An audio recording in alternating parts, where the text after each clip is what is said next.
दोनों भाइयों को 18 तारीख को रात में 8:45 बजे हम लोगों को सूचना मिली कि इनको गोली लगी थी और दोनों को जब अस्पताल लाया गया, परिजनों को भी सूचित किया गया, तो दोनों के अस्पताल लाते लाते डेथ हुई थी।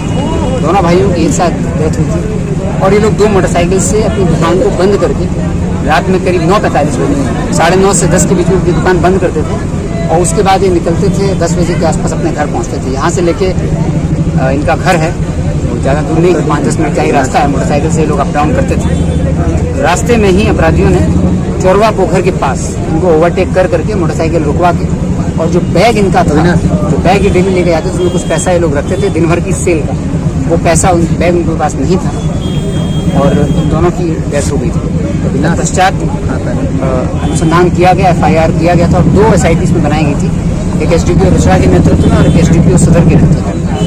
तो जो SIT SDPO रोसड़ा शिवम कुमार के नेतृत्व में बनाई गई थी, उस SIT को इस पूरी घटनाक्रम में सफलता मिली और इस अज्ञात के विरुद्ध दर्ज कांड में पूरी SIT को SDPO रोसड़ा के नेतृत्व में SHO Rosera, SHO Vibhutipur, circle inspector Rosera, DIU से इंस्पेक्टर मुकेश कुमार, इंस्पेक्टर विक्रमाचार्य और DIU से अरविंद कुमार, सिपाही अरविंद कुमार, ये 7 लोग थे इस टीम में जो काम कर रहे थे और SDPO रोसड़ा शिवम कुमार के नेतृत्व में इस घटना का सफल उद्भेदन कर लिया गया और इस घटना में 2 अपराधियों को गिरफ्तार किया और पूरे घटनाक्रम का खुलासा हुआ।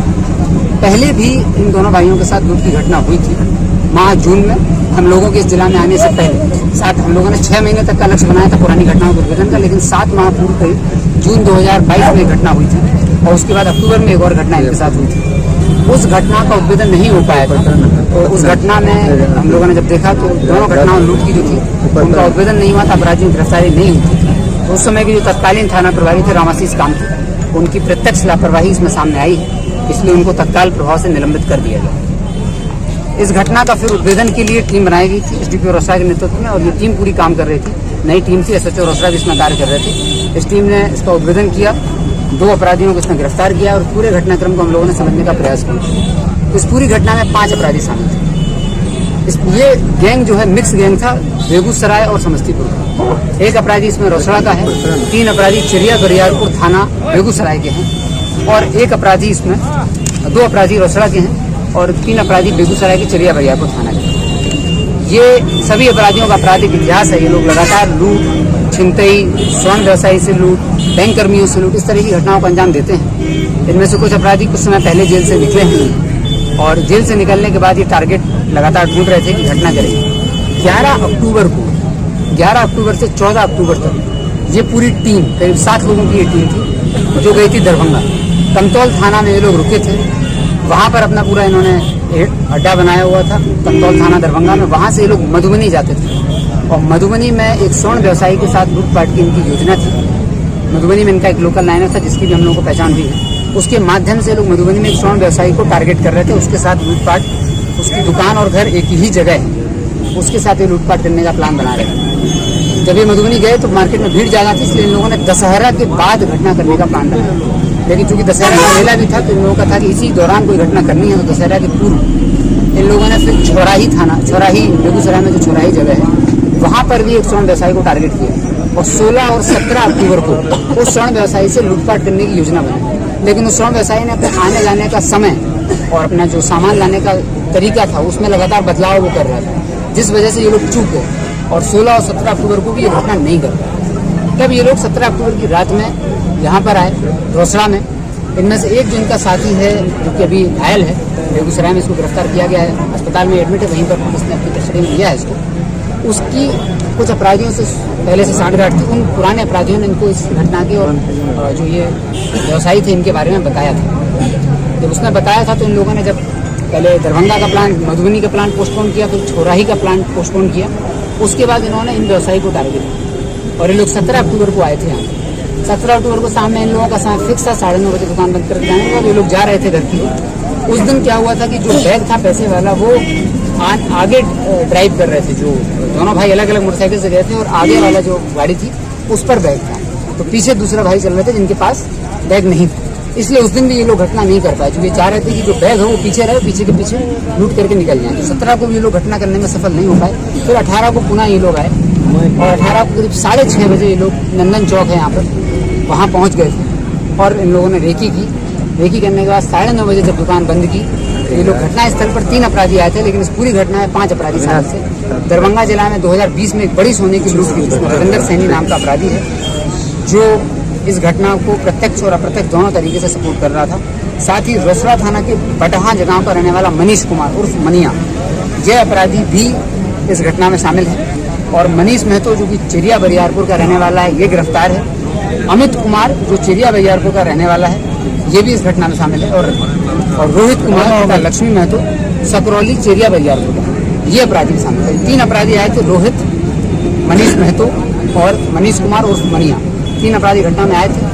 और इस घटना में रविंदर सैनी और अमित कुमार का भी रोल है। इन लोगों ने आने के बाद जब रेकी की और 9:30 अपराधियों ने इन दोनों भाइयों का पीछा किया, तो उस दिन जो लोग जा रहे थे पीछे वाली मोटरसाइकिल पर बैग था, तो रास्ते में चौरवा पोखर के पास इन लोगों ने ओवरटेक किया। ओवरटेक करने के पश्चात इन्होंने बैग उसे छीनने का प्रयास किया, हथियार दिखाकर। दोनों भाइयों ने बहुत ही साहसिक और बहादुरी का परिचय दिया और अपराधियों से भिड़ गए। अपराधी और इनके बीच में करीब 2 से 3 मिनट तक भिड़ंत हुई। उस भिड़ंत में एक बड़े भाई ने, जिनके पास बैग था, उन्होंने अपराधी को पकड़ करके साइड में ले जाके लिटरली मारना भी चालू कर दिया था। लेकिन इन लोगों के पास हथियार था। जो तीसरा गाड़ी चला रहा था अपराधी, वो गाड़ी से उतरा और उसने दोनों अपराधियों के सहयोग करने के लिए अपने हथियार से फायर किया, जो कि एक भाई को लगा और उसके बाद दूसरे भाई को भी गोली लगी। और इस पूरी घटना में जो अपराधी था, ये चिरिया बरियारपुर का रहने वाला रोहित कुमार, उसको भी घटना के दौरान ही इन्हीं भाइयों से जब लड़ाई हुई, तो जब अपराधी ने इन भाइयों को गोली मारी, उसी क्रम में अपराधी को भी अपनी ही गोली से पिस्टल जब मुड़ गई तो उसको भी गोली लग गई थी पेट में। उसके बाद अपराधी, दोनों भाइयों की तत्काल मृत्यु हो गई, लेकिन अपराधी 3 थे, तो मोटरसाइकिल पर बिठाल करके अपने घायल साथी को तीनों अपराधी लेकर के भागे और इसी रोड से वापस निकले। भागने के बाद ये चिरिया बरियारपुर बेगूसराय पहुंचे। वहाँ इनका जो लोकल डॉक्टर था पहचान का राम प्रवेश राय, उसके पास ये गए।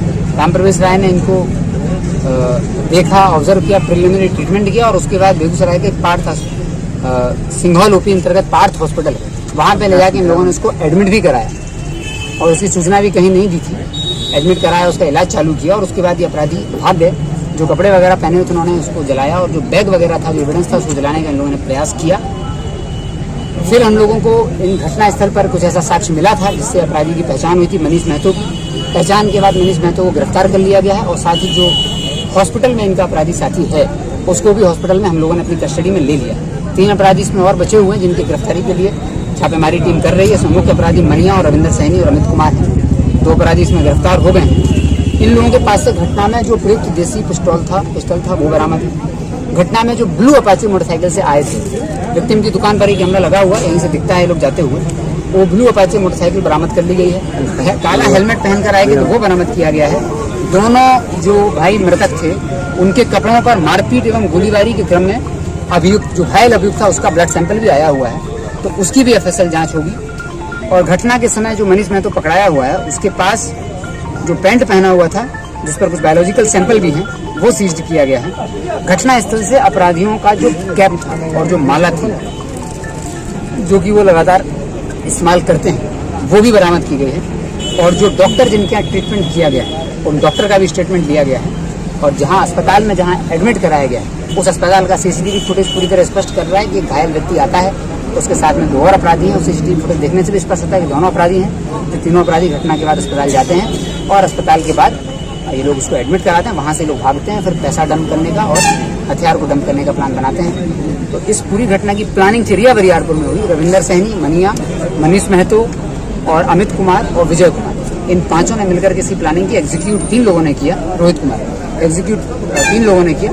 करने के बाद ये लोग घटनास्थल से अपने घायल साथियों को लेकर अस्पताल में एडमिट कराए हैं और उसके बाद इन लोगों को अपना जो साक्ष्य था हम लोगों ने, वो साक्ष्य इन लोगों के पास से बरामद किया है। इसमें बायोलॉजिकल सैंपल और ब्लड सैंपल जो घायल का है, जो घायल था जिसका इलाज चल रहा है, उसका ब्लड सैंपल जो है वो हम लोगों को लग रहा है कि अभियुक्तों के मृतक के कपड़ों पर है, उसकी भी हम लोग जाँच कराएंगे। उसकी जाँच अभी होगी। इन लोगों का पुराना आपराधिक इतिहास भी है। मनीष कुमार 2016 से लूटपाट की घटनाओं का अंजाम दे रहा है। 2016, 17, 18, 19, 20 और कुछ समय पहले ये जेल से बाहर निकला था। फिर इसने घटना की थी मनीष कुमार, जो कि बेगूसराय का रहने वाला है। तो इस पूरी घटना का उद्भेदन SDPO रोसड़ा के नेतृत्व में इस पूरी टीम ने किया है। 2 अपराधी गिरफ्तार हो गए हैं। बाकी तीनों की गिरफ्तारी के लिए SIT काम कर रही है। वो काफ़ी दुखद और संवेदनशील घटना थी, जिसका इस टीम ने उद्भेदन किया। पूर्व में जो घटना हुई थी उन अपराधियों ने, जो पूर्व के अपराधी, उनको भी चिन्हित कर लिया गया। उन्हीं अपराधियों ने इन अपराधियों के एक साथी को इस दुकान और इन व्यापारियों के बारे में सूचना दी थी, जिसकी वजह से इन लोगों ने टारगेट किया। ये लोग तो अपराध करने के लिए लगातार ढूंढ ही रहे थे। मधुबनी भी गए थे, छुराई भी गए थे। इनके एक साथी ने इस दुकान के बारे में बताया।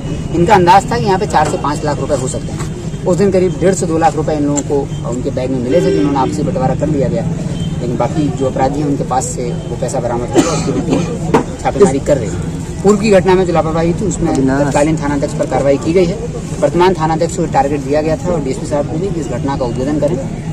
1 हफ्ते के अंदर ही 10 दिन का समय लगा, लेकिन इन लोगों ने घटना का उद्भेदन कर लिया है। अन्य अभियुक्तों की गिरफ्तारी के लिए भी 10 दिन का समय दिया गया है, ताकि बाकी सभी की गिरफ्तारी अगले 10 दिन के अंदर बाकी अभियुक्तों की गिरफ्तारी हो सके और उनको जेल भेजा जा सके। इस पूरी घटना में मैं पीड़ित परिवार को भी समस्तीपुर पुलिस की तरफ से धन्यवाद ज्ञापित करना चाहता हूँ। उन लोगों ने बहुत ही संयम से, धैर्य से और पुलिस प्रशासन पर भरोसा जताते हुए हम लोगों के साथ सहयोग भी किया, और न सिर्फ सहयोग किया बल्कि अपराधी को पता करने में भी उनका परिवार पूरी तरह एक्टिव था। और उन लोगों ने भी अपने सूत्रों से पता कर लिया था। इसमें जब तक हम लोगों ने अपराधी को कल पकड़ा है तो कल तक परिवार को भी पता चल गया था कि मनीष महतो चिरिया बरियारपुर का इसमें हाथ है। तो वो लोग भी एक्टिव थे और उन लोगों ने, उनकी जो अपेक्षा थी कि पूर्व में जो घटनाएं हुई उस पर कार्रवाई क्यों नहीं हुई थी, तो उस पर कार्रवाई जो दूसरे पदाधिकारी हम लोगों ने चिन्हित किए हैं, डीएसपी साहब ने रिपोर्ट दी, उन पर कार्रवाई की गई है। और परिवार का जो इंटेलिजेंस था और पुलिस का जो इंटेलिजेंस था, दोनों मैच किया है और उस पर अपराधी को गिरफ्तार करके जेल भेजा जा रहा है। और बायोलॉजिकल एविडेंस लाके हम लोग जल्दी चार्जशीट करेंगे ताकि इन अपराधियों को सजा दिलाई जा सके। और परिवार ने जो संयम और धैर्य रखा और भरोसा जताया, उसके लिए हम सभी लोग उनके आभारी हैं। और हम लोग ऐसी अपेक्षा करते हैं कि किसी के साथ किसी भी तरह की घटना घटती है तो उस संयम और धैर्य का परिचय दें और पुलिस को जो लोकल एसआईटी रहेगी उस एसआईटी को अपना कार्य करने का समय दिया जाए। SDPO Rosera, circle inspector Rosera, SHO Rosera, SHO Vibhutipur, inspector Mukesh GIU, inspector Vikramacharya और सिपाही अरविंद कुमार, इन 7 लोगों ने पिछले 8 दिन से लगातार दुर्गा पूजा दशहरा के टाइम में भी सारी गतिविधियों को छोड़ करके इसी केस पर फोकस किया, इसलिए निकल पाया केस। गिरफ्तारी भी इसमें बहुत ट्रिकी थी, क्योंकि मनीष महतो के बाकी साथी तो भाग गए थे और मनीष महतो भी भागने की फिराक में ही था। लेकिन समय से डीएसपी साहब ने अपनी कुशलता का परिचय देते हुए, कार्यकुशलता और समय से उसको गिरफ्तार कर लिया। अदरवाइज वो दूसरे राज्यों में भागने की फिराक में था। अन्य अपराधी भी हम लोगों को जो ज्ञात हुआ कि दूसरे राज्यों में भाग गए हैं, लेकिन वो किसी भी राज्य में हो एसआईटी उनको पकड़ेगी 10-15 दिन के अंदर और आगे की कार्रवाई करेगी। रोसड़ा डीएसपी पूर्व की घटना भी संलिप्तता सामने आई है सर। पूर्व की घटना मैंने आपको बताया कि पूर्व की घटना का उद्भेदन नहीं होने के जो लापरवाही थी वो स्पष्ट मैंने बताया कि रामाशीष गांधी तत्कालीन थानाध्यक्ष की लापरवाही सामने आई, इसलिए उनको तत्काल प्रभाव से निलंबित किया गया था।